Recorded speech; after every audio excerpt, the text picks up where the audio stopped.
Olá pessoal, sejam muito bem-vindos ao canal Conta Outra e hoje nós vamos dar continuidade à nossa escadinha de conhecimento aqui dentro do mundo dos investimentos. Lembrando que esses vídeos são tanto para investidores que nunca tiveram nenhum contato com o mundo dos investimentos e querem entender melhor, querem começar a colocar o pé dentro desse universo com um pouco mais de conhecimento, quanto também para aqueles investidores que já investem, que às vezes já até têm um patrimônio relevante construído, mas que às vezes ficam muito ali à mercê da tomada de decisão de um terceiro, né, de um assessor, de um consultor.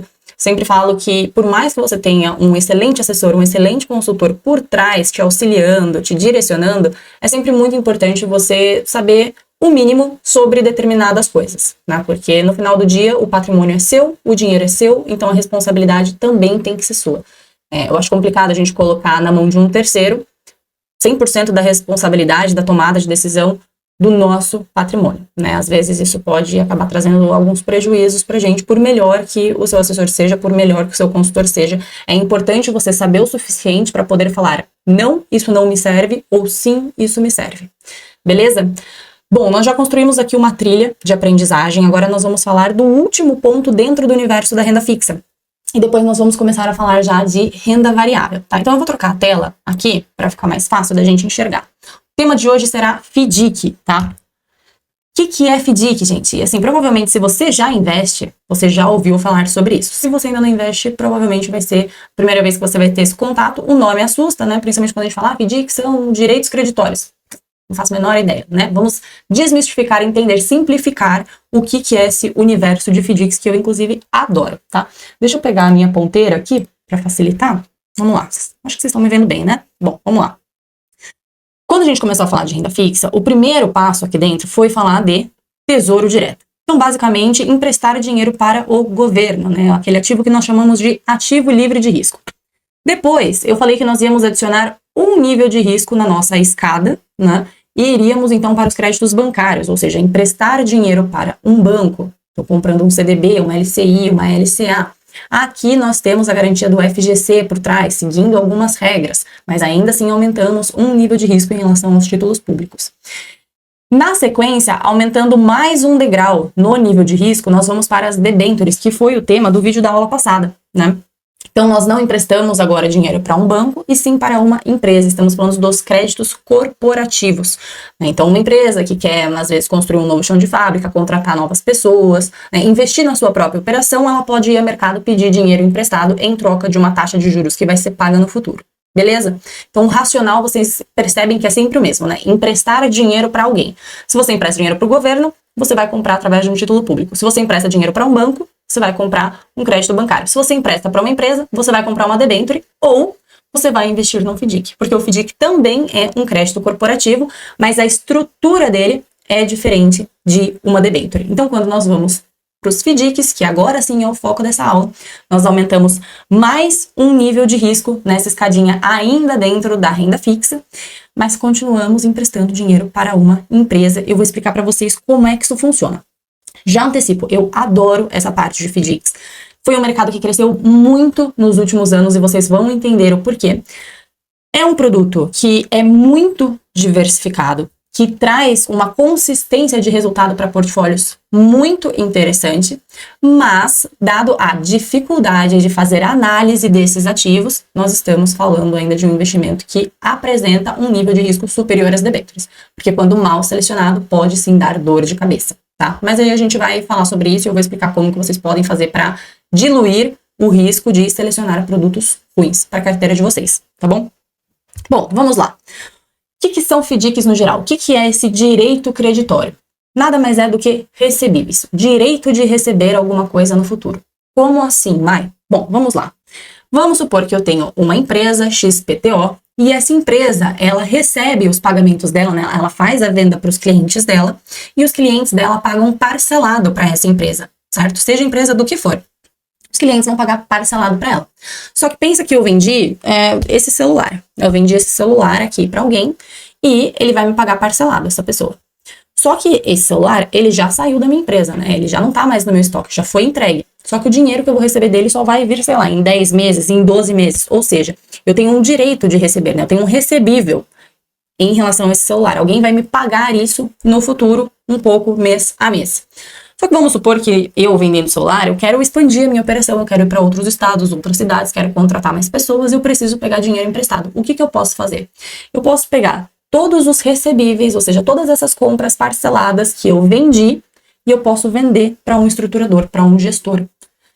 E eu pego o dinheiro emprestado com esse gestor. Então, basicamente, eu tenho uma empresa que é o cedente, ou seja, está cedendo esses recebíveis para um estruturador que vai estruturar esse FDIC, e esse estruturador compra esses recebíveis dele. Então, é como se ele estivesse antecipando o valor desses recebíveis para essa empresa. E nós, como investidores, podemos investir, comprar cotas desse produto que foi estruturado em cima desses recebíveis. Beleza? Essa é a ideia geral do FDIC, tá? Ele é bem simples. Então, qual que é a grande diferença da debenture para o FDIC? Muito bem. Nas debêntures, nós estamos fazendo um empréstimo direto, né? Nós estamos emprestando dinheiro para uma operação específica. E aí, basicamente, a empresa vai pegar esse dinheiro, vai utilizar esses recursos para essa operação específica que já foi apresentada antecipadamente, até para você poder analisar se você valida ou não esse projeto, né? E aí sim emprestar o dinheiro. E aí depois existe um fluxo de pagamento para te devolver esse dinheiro. Então, basicamente, essa é a ideia da debenture. E aí, quando nós falamos de FDIC, nós não estamos emprestando dinheiro para uma empresa para ela investir especificamente numa operação. Nós estamos antecipando um valor que essa empresa já receberia de qualquer forma. Às vezes, ajudando a empresa a não ter um descasamento de caixa, né? De ter vendido agora. Porque se eu vendi esse celular aqui, significa que eu comprei esse celular. Eu comprei esse celular para vender esse celular para você. Então, o meu dinheiro já saiu do meu caixa. E o meu produto já saiu do meu estoque. Então, eu posso ter um descasamento de caixa aqui. Por quê? Porque eu comprei, meu dinheiro já saiu do meu caixa, meu produto já saiu do meu estoque, só que o dinheiro da venda eu ainda não recebi. Então, para não ter esse descasamento de caixa, eu posso fazer a venda desses recebíveis e ter esse dinheiro à vista, para assim poder investir na minha operação e por aí vai, tá? E esses FDICs, eles possuem lastros diversificados, né? Então, se eu estou trabalhando, se eu estou comprando recebíveis de uma fintech, por exemplo, de uma empresa de maquininha de cartão, eu tenho o lastro em cartão de crédito, né, em contas parceladas feitas através do cartão de crédito. Eu posso ter lastro em crédito imobiliário, em crédito estudantil, em crédito automotivo, tá? Então, a possibilidade de lastro, elas são gigantes. Diversas empresas utilizam dessa estrutura tanto para diminuir esse descasamento de caixa, quanto para pegar um dinheiro no mercado para fazer investimentos na própria operação, quanto também por estrutura e eficiência tributária da própria empresa. Mas isso é uma conversa também para um outro vídeo que daí já é mais focado na parte de finanças corporativas, tá? Então vamos lá, eu dei o exemplo já de como é que funciona, tá? Eu vou colocar para deixar um pouco mais visual aqui para vocês, tá? Então vamos por uma empresa do agronegócio que ela vende insumos agrícolas. Ela vende fertilizante, ela vende semente, certo? Só que quando ela vende, né, para um produtor rural, esse produtor rural geralmente vai pagar de novo essa empresa depois que ele plantou, colheu e vendeu. Ou seja, você fez a venda, mas esse dinheiro só vai voltar depois ali de alguns meses. E você fica com esse direito de receber no futuro, né? Que é o que a gente chama basicamente aqui de cédula do produtor rural. E aí, o que pode ser feito? Essas cédulas, esses recebíveis podem ser vendidos para um gestor, para um estruturador de um FDIC, em troca do dinheiro à vista entrando no caixa dele, tirando aí esse problema de descasamento de caixa que ele teria antes. Mesma coisa para uma empresa, por exemplo, de cartão de crédito, uma fintech, né, aquelas empresas de maquininha de cartão de crédito, elas fazem o pagamento, né, para o lojista à vista, só que eles só vão receber parcelado, só vão receber a prazo. De novo, a gente tem a questão do descasamento de caixa. Desembolsei um dinheiro agora, mas eu só vou reaver esse dinheiro daqui 10, 12, 20 meses. Então, novamente, eu pego todos esses recebíveis, posso vender para um estruturador e, consequentemente, ter esse dinheiro à vista para mim. Quando eu falo que esses produtos agregam um nível de diversificação e de consistência para os seus investimentos muito diferenciado, que é o que me faz gostar tanto desses produtos, é isso aqui que eu quero dizer, tá? Vamos lá, aqui eu trouxe o fundo de investimento que eu já tinha mostrado no último vídeo de debentures, que é o Sparta Top, e acima eu trouxe um fundo de FDIC, tá? Para vocês entenderem a diferença da marcação, da rentabilidade. Linha azul aqui, só para vocês saberem, é o CDI, tá? E a linha vermelha, essa quebra que nós temos aqui na linha vermelha, é basicamente reflexo do que aconteceu em Light e Americanas, tá? Lembrem que eu falei no vídeo anterior que esses movimentos acontecem muito por conta de pressões vendedoras, né, do mercado. Então, se tem muita gente vendendo os ativos, pouca gente querendo comprar, os ativos eles caem de preço e essa queda de preço marca negativamente nessas carteiras, porque essas carteiras são marcadas diariamente, tá? E aí, consequentemente, depois o valor volta ao normal aqui, porque é uma renda fixa e se nós segurarmos até o vencimento, nós receberemos exatamente o acordado. Mas essa marcação existiu aqui nesse período. Agora, quando a gente olha para a linha verde, que é um fundo de FDIC composto por 15, 20 FDICs diferentes, nós vemos que esse movimento, ele não interferiu na rentabilidade do FDIC. Se eu pegasse também 2020, vocês iam ver que também, mesmo na pandemia, esses produtos entregaram uma rentabilidade extremamente consistente, não tiveram aquelas quebras fortes, até superiores a essa, entregando, né, fundos de renda fixa entregando negativo, algo que não aconteceu com os fundos de FDIC. Por quê? Principalmente por conta da liquidez, tá? Esses ativos, os fundos de FDIC, eles não têm uma liquidez muito elevada. Ninguém fica comprando e vendendo FDIC no mercado como é feito com debentures, tá? Então, consequentemente, se eu não tenho um mercado muito ativo de compra e venda, eu não tenho oscilação de preço, tá? É óbvio que isso, ao mesmo tempo que é positivo para rentabilidade mais consistente, são produtos que, consequentemente, por ter essa falta de liquidez, são produtos mais longos, né? Produtos que você às vezes precisa pedir o resgate hoje e vai cair na sua conta só daqui 90 dias, 180, alguns 360 dias, tudo vai depender, né? Hoje em dia tem produto de tudo quanto é tipo de liquidez, mas o mais líquido que tem a FDICs hoje tá ali na casa dos D60. E FDICs ainda muito água com açúcar assim, sabe? Eu sempre indico ir lá para os D90, 120, que é realmente aí os produtos que vão agregar com uma rentabilidade superior e tem um nível de conservadorismo também legal. Quando eu digo conservadorismo aqui, importante deixar bem claro isso, é que está tudo casado ali, né? O prazo do ativo que está ali dentro, ele está em linha com o prazo de liquidez do produto, tá?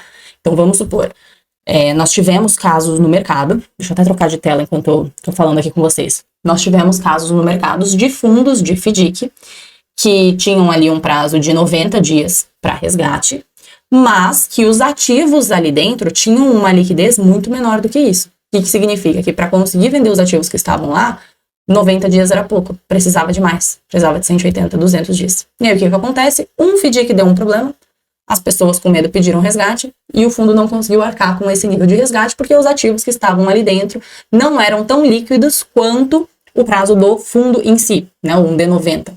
Então, é por isso que o FDIC agrega um nível de risco superior aos fundos de crédito, porque existe essa questão da liquidez desses ativos. Por outro lado, é também essa falta de liquidez que entrega uma rentabilidade, uma consistência de rentabilidade superior aos demais fundos de renda fixa, né, com crédito corporativo, que são, no caso, as debêntures, tá bom? Por isso que a gente precisa selecionar muito bem os gestores antes de fazer a alocação, tá?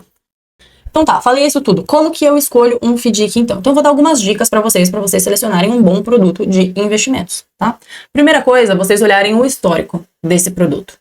O histórico, quando eu falo do histórico, eu não tô falando para você abrir um gráfico de rentabilidade e ver se no último ano, nos últimos 2 anos, ele entregou de forma maravilhosa. Não. Estou falando para você olhar primeiro se esse fundo tem um prazo maior de 5 anos para ter uma boa base de estudo, mas quem é esse gestor? Esse gestor tem outros produtos na casa? Qual que é o histórico dele com esses outros produtos? É importante vocês saberem isso, tá? É importante vocês saberem se o gestor tem a capacidade para estar gerindo aquele ativo. Porque esse tipo de produto não é só porque ele está todos os meses entregando 120, 130 do CDI, significa que ele é um bom produto, gente. Porque o risco da renda fixa você não vê no dia a dia. Um dia tá lá no 130, do nada tá 0. Então é importante vocês sempre olharem para o histórico, e quando eu falo de histórico, não é histórico de rentabilidade nos últimos anos. É histórico do gestor. Quem é esse gestor? Que outros fundos ele gere? Qual que é o histórico desses produtos? Qual que é o histórico dessa casa? Tá? Essa casa está no mercado há quanto tempo? Esse gestor já passou por algum outro lugar? O que ele fez nesse outro lugar? Tá? É importante vocês olharem isso. Por isso que eu até indico, né? Sempre ter um assessor de investimento, um consultor, enfim, por trás da seleção dos seus produtos, mesmo que você não tenha um portfólio muito relevante, ainda assim você pode ter um assessor de investimento, porque por trás da estrutura dele, existe ali pessoas selecionando esse tipo de ativo, esse tipo de gestores, tá? Se você tiver num bom escritório, eles vão selecionar provavelmente um bom gestor e vão facilitar esse trabalho para você. Segunda coisa, liquidez alinhada, que foi exatamente o que eu expliquei para vocês há pouco tempo. Né? Não adianta você querer uma rentabilidade de 130 do CDI com uma liquidez de 30 dias, com uma liquidez de 15 dias. Pode ter certeza absoluta que se vocês encontrarem isso, em algum momento isso vai dar problema. Se você quer 130 do CDI, 125 do CDI em um fundo de FDIC, pode olhar para um fundo que seja 90 dias, 120 dias, 180 dias. Isso é para sua segurança, tá?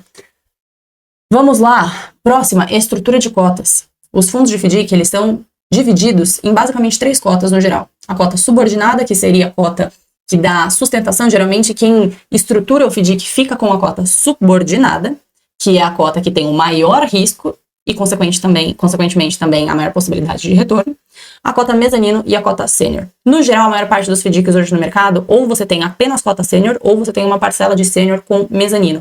O que significa isso? Significa que a sênior, ela tem a preferência de recebimento. Então, todos os primeiros pagamentos, né, daqueles recebíveis, eles sempre vão primeiro para remunerar a cota sênior. Depois da cota sênior, vai para a cota mezanino. Depois da cota mezanino, vai para a cota subordinada. E se der um problema, Mayara? E se eu tiver uma inadimplência em algum ativo? Deixa eu até mostrar uma imagem aqui para vocês que fica mais claro de entender essa visão de cota sênior, mezanino e subordinada. E se deu um problema nesse FDIC específico, um nível de inadimplência que cresceu muito, o que acontece? Bom, se você está na sênior, se você teve um nível de inadimplência elevado, vamos lembrar que é o seguinte, um fundo de FDIC, ele é muito diversificado. Cada FDICzinho, um fundo de FDIC investe geralmente de 20 a 50 FDICs diferentes. Cada um desses 20 a 50 FDICs diferentes tem aí em torno de 100, 1.000, 10.000, 20.000 recebíveis diferentes. Então, ter um nível ou outro de inadimplência para bater, para machucar o FDIC como um todo, tem que ser muito alto, tá? Tem que ter dado muito errado. É muito raro, mas pode acontecer. E aí, o que vai acontecer? A cota subordinada, ela é responsável por absorver as perdas. Geralmente, essa cota subordinada que absorve em torno de 20 a 30% das perdas, ela foi feita para isso, tá? Então, significa que para um fundo que tenha 30 FDICs diferentes, cada um desses FDICs tem não sei quantos mil lastros, né, recebíveis diferentes ali dentro de diversos lastros possíveis. Para que essa cota inteira seja consumida, 30% na média de tudo isso que eu falei precisa dar um problema. Você consegue entender como é difícil isso acontecer? Né? Então, isso aqui é o primeiro nível de segurança do FDIC. Segundo nível de segurança é a própria cota mezanino, né? Que aí ela é a cota intermediária, ela vai ter uma rentabilidade superior a sênior e inferior à subordinada, que também vai agregar ali às vezes mais uns 20, 30% de absorvição de perda, e depois a cota sênior. Então hoje nós temos produtos que são só cota sênior, né, para investidor geral, que é o que a gente fala de que não tem ainda, né, que tem menos de 1 milhão investido. O investidor geral, ele não é considerado qualificado. Tem produtos de FDICs já para investidor geral, que investe único exclusivamente em cota sênior. Então você está protegido por essas outras 2 cotas, tá? Então vale bastante a pena. E aí a gente entra na questão, gente, do crescimento desse mercado. Né? Esse mercado, em 2021, 2022, ele era ainda muito reduzido, menos de 90 bilhões. Né? Parece pouco dinheiro, né? Mas em comparação, parece muito dinheiro, mas em comparação com outras classes de renda fixa, é realmente irrisório. Só que de 2022 para 2025, nós tivemos um crescimento de mais de 110% nesse mercado. Por quê?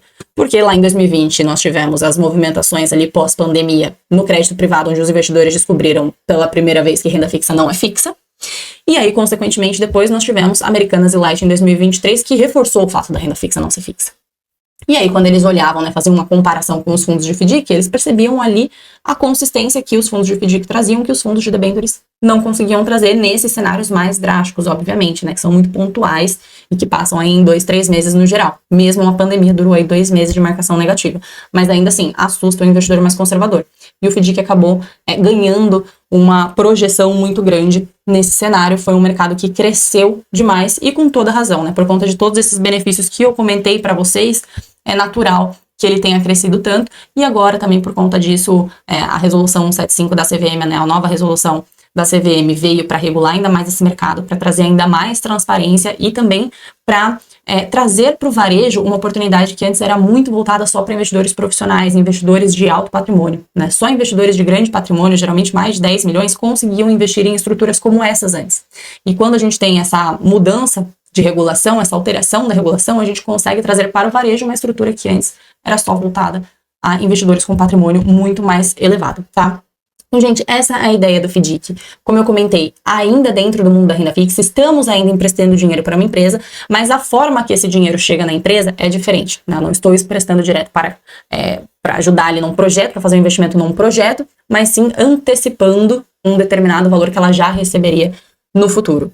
Tá? Então essa é a ideia do FDIC, eu espero que vocês tenham gostado, espero que tenha ficado muito mais claro como que essa estrutura de fato funciona e quais os benefícios que ela traz para um portfólio diversificado, tá? Eu espero que esses vídeos auxiliem vocês a tomarem decisões mais conscientes no futuro com relação ao patrimônio de vocês, e agora com esse tema a gente fecha o universo de renda fixa, né, que nós começamos há alguns vídeos atrás, tendo passado aí pelos principais pontos hoje que regem o universo da renda fixa. Então, o que eu sempre gosto de falar é renda fixa, mesmo dentro da renda fixa nós temos níveis de riscos diferentes. Mesmo para um investidor conservador é possível agregar rentabilidades interessantes para a carteira sem comprometer o perfil de investidor. Tá? E aí agora, a partir daqui, a gente vai começar a falar de renda variável, depois ainda falaremos de fundos multimercados, ainda vou trazer para vocês como selecionar bons gestores, como selecionar bons fundos de investimento, vamos falar de ETF, vamos falar que a gente tem um monte de coisa ainda pra gente falar, mas eu tô tentando simplificar ao máximo e começar do começo, né? Todo mundo que começa precisa começar pela renda fixa. Renda fixa no Brasil não adianta, gente, é a menina dos olhos,